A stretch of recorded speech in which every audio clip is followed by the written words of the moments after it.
cause de la guerre du Golfe, Michel. À cause de la guerre. Oui. C'est pour ça que j'ai accepté le commande quand tu m'as téléphoné à Berlin. Sinon, un film pour le 10e anniversaire, le ministre de la Culture, un film sur les industries culturelles, simplement télévision.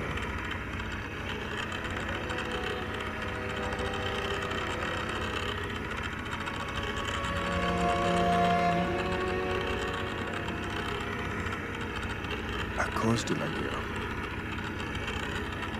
Parce qu'à force de voir tous les jours les images de réfléchir sur le rôle des États-Unis, ce qu'on appelle mon pays, dans le monde, ça m'a permis de voir peut-être autrement cette histoire. Parce que voilà la France,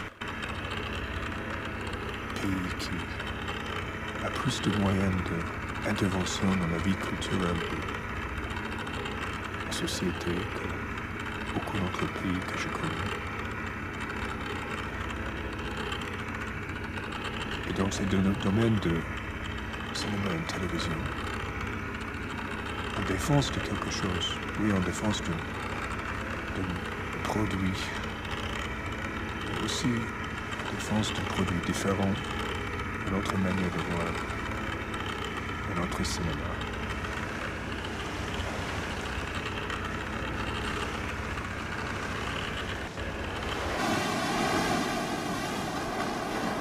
Donc je vais sur la tour, je m'ai mis en face des pages de débarquement, refaire le débarquement autrement. Autrement que ton père qui l'a fait il y a 45 ans avec plein de rêves.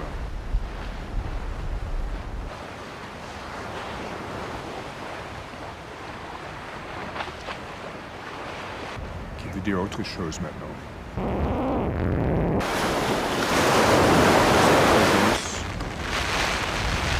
Dire peut-être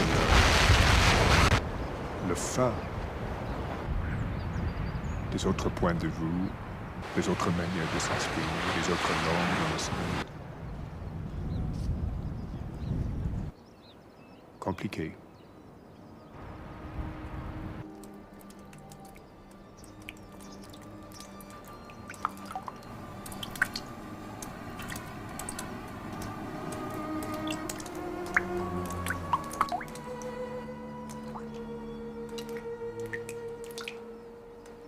Histoire d'empire.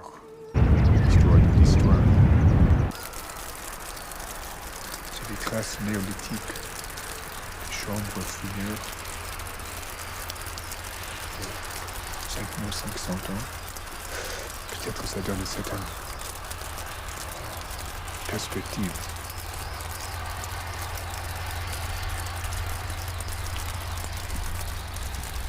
Je sais pas, mais c'est là j'ai déchiré un muscle dans ma jambe en grimpant sur ce bout avec le Betacam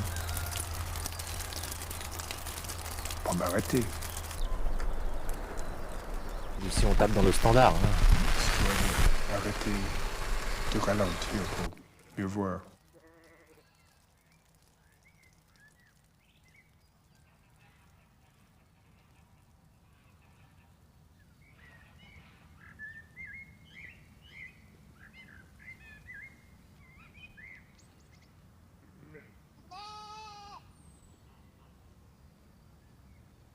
Et j'avais le souvenir de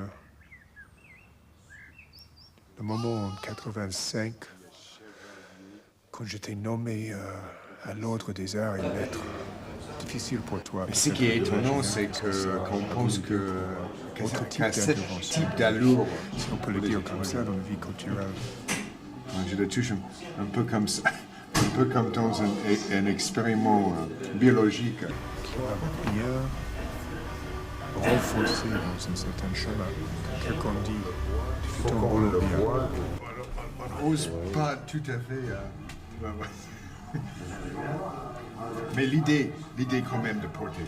Ça peut sembler étrange. Je fais que vendre les autres. Peut-être si j'étais français, j'étais dans une position de refuser. Mais là, un voyageur qui reçoit ça, un tâcheron, comme ces moines qui ont tissé tous ces petits détails de l'épique de notre voyage.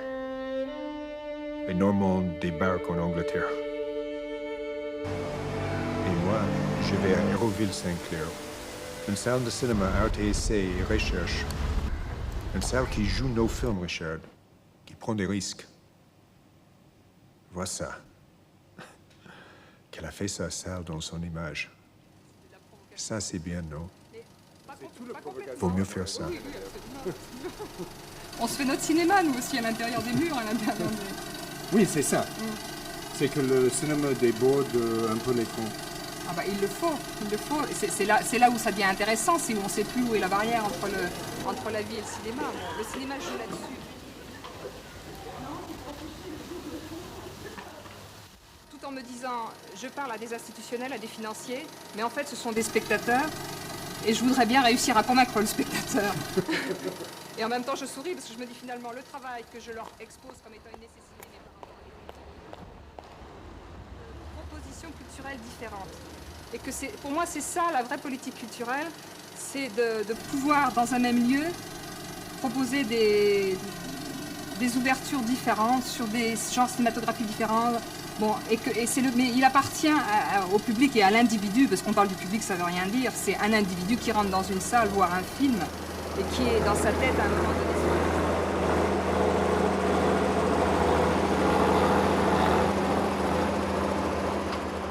S'intéresser à un type de cinéma qu'il n'aura pas jusqu'à maintenant eu l'envie de découvrir. Et donc dans la mesure où nous, on a cette panoplie, enfin cet éventail, à l'intérieur même du lieu, moi, je crois à la possibilité un jour, mais c'est l'utopie, je sais bien, mais si on ne travaille pas sur l'utopie, à ce moment-là, on arrête là, le projecteur et puis on ferme la boutique, non?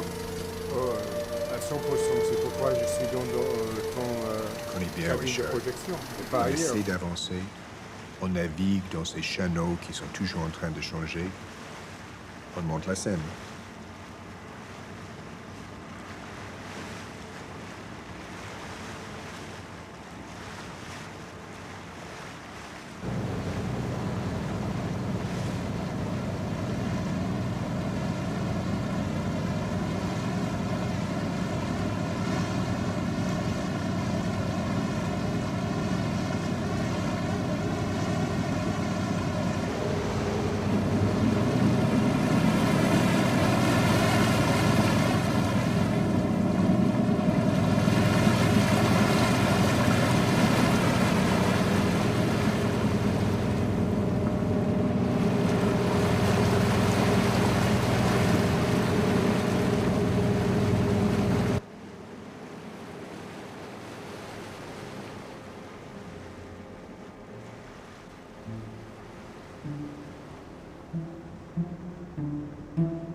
On vit en occupé, on fait un cinéma d'occupé. D'ailleurs, j'écoutais hier à la radio, en pleine nuit, il y avait des entretiens avec Godard. Et Jean-Luc dit, les Français ont toujours fait un formidable cinéma de prisonniers.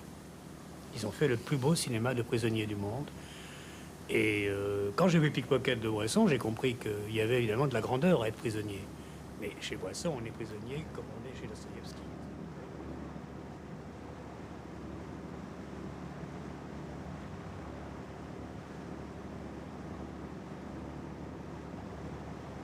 On raconte son histoire. Et un petit peu aussi, comme on se dit, mais qu'est-ce qu'il y avait avant moi? De quoi j'ai hérité sans m'en rendre compte? Et oui, mais c'est pas mystérieux, on a hérité de la guerre, on a hérité de 40-45. Voilà, on est certainement le seul pays au monde qui a été occupé, mais qui a peu résisté, qui a été occupé, qui a eu un cinéma très fort pendant la guerre. C'est l'âge d'or du cinéma, quand Lara disait 40-45, c'est l'âge d'or du cinéma français. De son point de vue, il a raison, ils ont fait tout ce qu'ils ont fait. Mais des gens qui faisaient un cinéma, qui préparaient autre chose ou qui disaient autre chose. Et ça, on pouvait le suivre. Mais c'était des marginaux, c'était Franjus, c'était Melville, c'était Cocteau, c'était déjà Poisson, c'était Tati. Donc, l'idée officielle que moi je me suis faite du cinéma français, c'est un cinéma de francs-tireurs. C'est un cinéma de marginaux. Il y en a tellement depuis le début, depuis Feuillade. Alors voilà la guerre. On peut dire que tout ce qui a été dans le cinéma français, professionnel, syndiqué, avec une idéologie, une esthétique très maison, comme on dit, c'est plutôt ce qui ne m'intéresse pas. Enfin, je dis plutôt parce qu'il y a des choses magnifiques. Hein. Et puis, ce qui a été marginal, c'est plutôt ce qui m'intéresse. Simplement, je pense qu'on ne peut le dire que pour la France. Le cinéma américain a des grands marginaux sublimes, mais...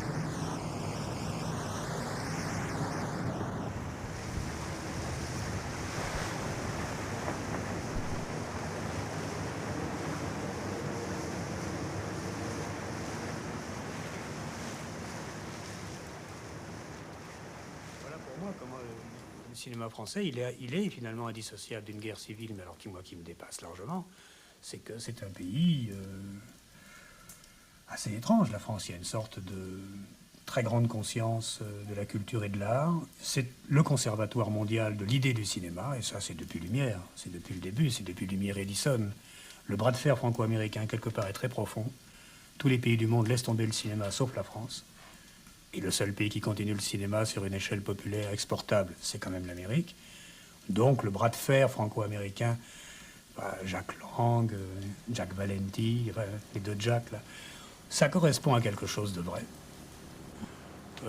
À ceci près qu'aujourd'hui, le cinéma, avec un grand C, disons l'art du cinéma, me paraît quand même infiniment plus faible et infiniment plus bouffé par la communication, par les médias.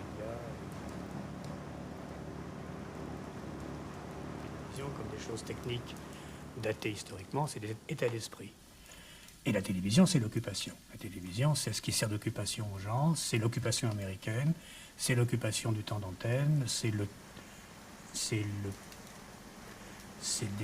sondages, c'est du top 50, ça empêche les gens de sentir le vide. Il dit, mais quand même, rappelez-vous que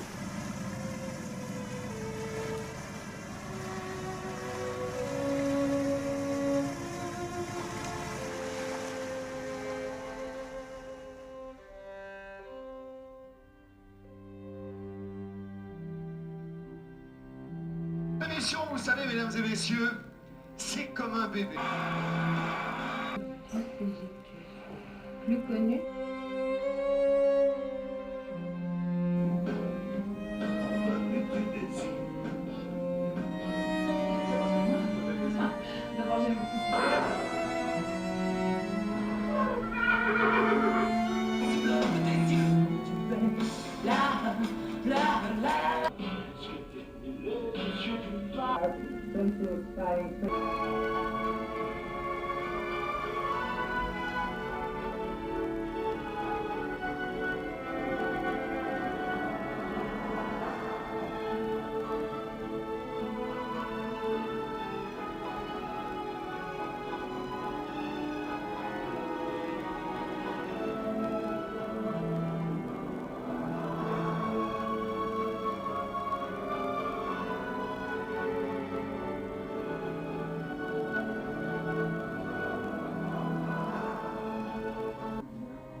C'est le titre du spectacle et puis c'est un vrai docker.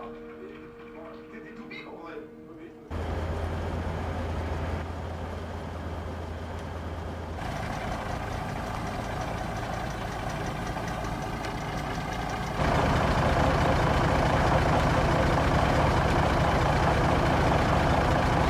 Collège au cinéma.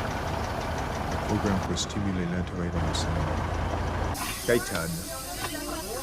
Chaque matin, Gaëtan fait 2 kilomètres à pied pour attraper le car.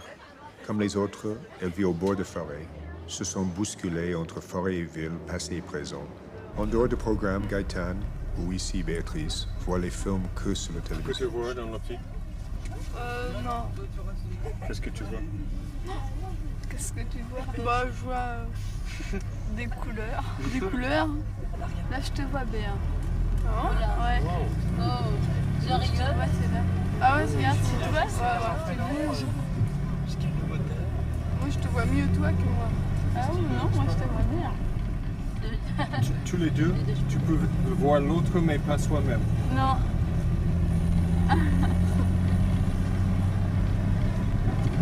Là aussi, il y a un petit étang.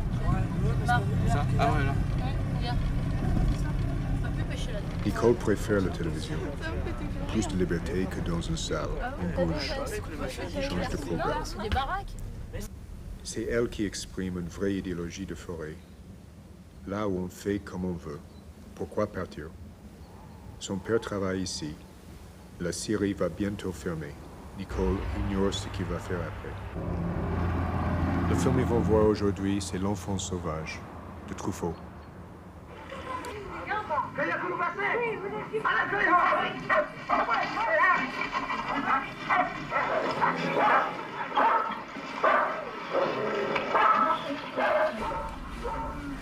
Moi, c'est plus quand il est revenu à la fin. Si on aurait été élevé comme lui, on aurait été dans notre monde. Mais vu qu'on n'a pas été comme lui, ouais, mais on n'a pas été élevé comme lui. Alors on peut pas savoir dans le monde qu'il est. Par rapport à nous. Comment aussi il a pu le montrer à l'image?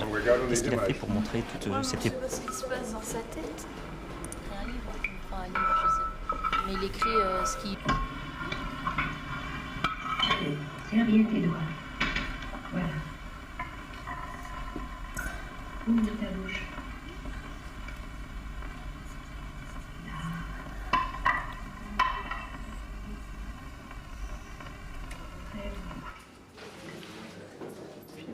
En un mot, il était apprivoisé, quoi. Bah oui, il commençait à être dressé. Hein. Enfin, il était dressé. Comment vous voyez par rapport à justement le fait qu'ils veulent retourner dans la nature? Parce qu'il était bien où il était, mais il avait quand même un besoin de retrouver sa liberté. La forêt, pour toi, ça te fait pas peur, en fin de compte, hein? Bah non. Et tu vas souvent en forêt que c'est pour... C'est souvent, ouais. Et qu'est-ce que tu trouves dans la forêt qui te plaît justement pour souhaiter que Victor il retourne? Parce que si tu le souhaites, c'est que d'une certaine façon, tu penses que son bonheur était dans la forêt. Avec les autres. Alors, il y avait la liberté. C'est la liberté, la forêt, en fin de compte. Alors, à l'inverse, le monde des humains, c'est quoi alors?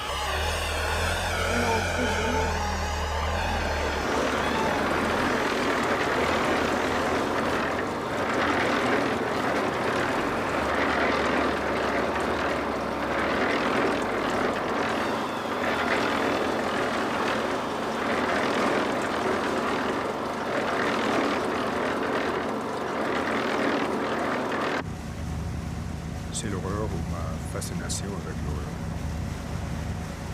C'est la beauté de leur machine.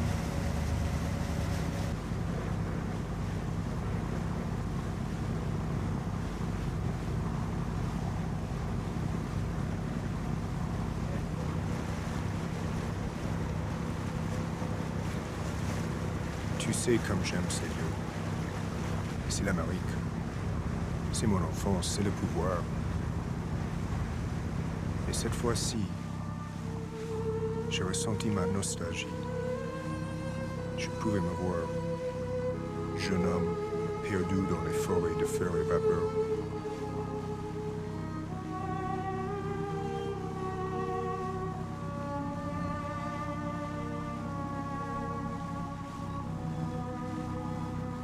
Mais le pouvoir est passé ailleurs, Richard. Et moi, j'ai aussi changé. Les images me l'ont dit.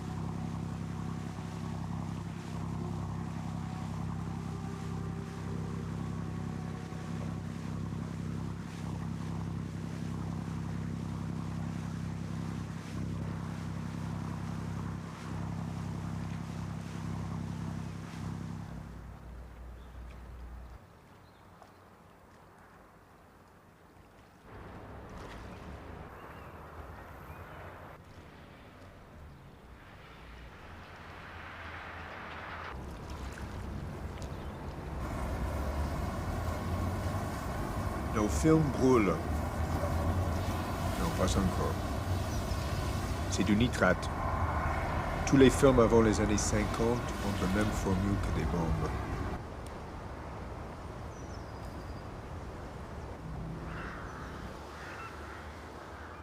On les stocke dans les forts. Ici, c'est aussi les archives des films de patrimoine.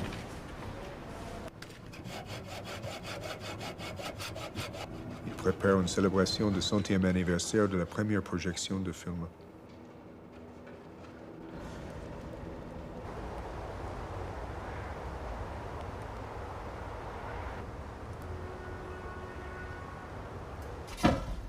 Bien, alors nous sommes ici dans la cellule destruction, c'est-à-dire que tous les films qui arrivent malheureusement dans cette cellule sont condamnés. C'est le stade ultime de leur vie. Voilà. Attends, je vois pas. Peut-être que c'est parce que j'ai peur de voir. Ah là là. Alors c'est quoi? Voilà un exemple. Alors ici, on voit l'oxydation du métal avec la décomposition ensuite du support qui est devenu très cassant et sur lequel il n'y a plus rien. À partir de combien d'années c'est comme ça? Tout dépend entre autres du traitement du film au laboratoire. Voilà le résultat. Ça mange complètement la boîte. Donc, toutes les œuvres, tous les films qui n'auront pas été sauvés d'ici 15 ans, on pourra encore les voir, mais dans cet état-là. Ouais, c'est une manière de les voir.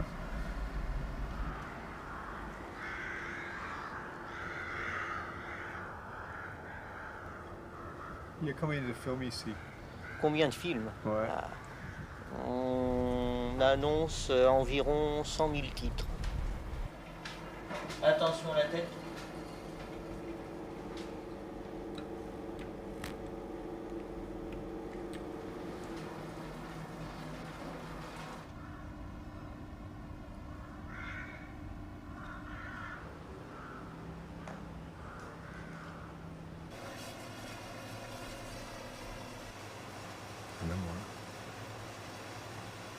Les archives. Voici. Décor de film d'Henri Verneuil à Avignon. Je suis venu pour montrer qu'un certain cinéma existe encore. Et là, j'ai rencontré un grand directeur de production. Buñuel, Bresson, René, 150 films. Il a résumé sa vie. Les Allemands m'ont pris pendant 2 ans en Allemagne. Quand je suis revenu, j'avais le virus du cinéma. Oui, voilà. Derrière, on voit mieux le détail. Yeah. Missing details. Je vais voir Buñuel. Il n'est pas content au début, puis d'un seul coup, il se met à sourire. Puis il me dit, mais vous avez la même taille que le curé? Ben, c'est vous qui allez le faire. Et du coup, j'ai fait le curé du film dans l'enterrement. Ben, voilà les petits souvenirs, des anecdotes de tournage. Ah, c'est fantastique. Je vous remercie beaucoup. De rien, mais j'ai bafouillé un moment. Oh, c'est difficile, hein, parce qu'il faut se couper. Oui, mais ça... c'est quand Buñuel a voulu remplir tous ses rôles avec les vrais. Oui. C'est un peu ça. Dès qu'on travaille comme ça, on n'est pas sur les questions si on bafouille ou pas. Bresson était pareil. Hein. Oui. Non, je crois que vous n'allez jamais arrêter. C'est bien quand même qu'on a eu une liste des choses. Voilà, un des plus beaux métiers. Qu'est-ce qu'on voit dans le décor? C'est un type de travail qui n'arrête pas jamais. Déjà un scaphandre attend en bas. En haut, le navire vogue encore. Il n'y a pas beaucoup de distinction entre la vie et le travail. Aussi une manière de vie où il y a une séquence qui se passe la dans rivière, non, pas du déjà super. Il en faut 3. La contradiction est banale. On fabrique les produits, on appartient à une industrie, évidemment. Et qu'est-ce qu'on croit, Richard? Qu'il faut voir jusqu'au bout. Boire pour vivre, pour survivre. Oui, les produits sont aussi faits pour ça. Et la contradiction reste à gérer.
Un autre décor. Et comment se mettre derrière? Je vais où? C'est où derrière?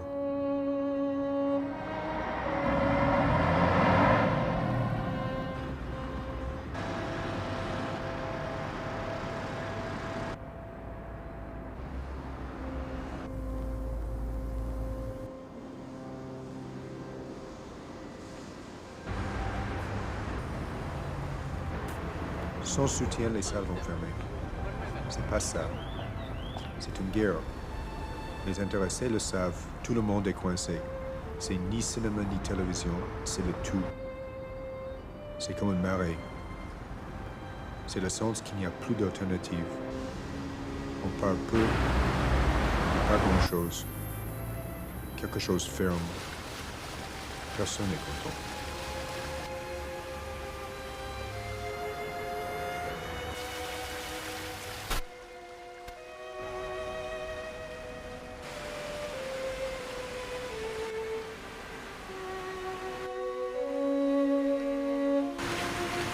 Je n'ai pas de faim en vous, Richard. C'est aussi mauvais que le commandement. C'est que l'accumulation de ces trajets. Et les films peuvent inviter à voir.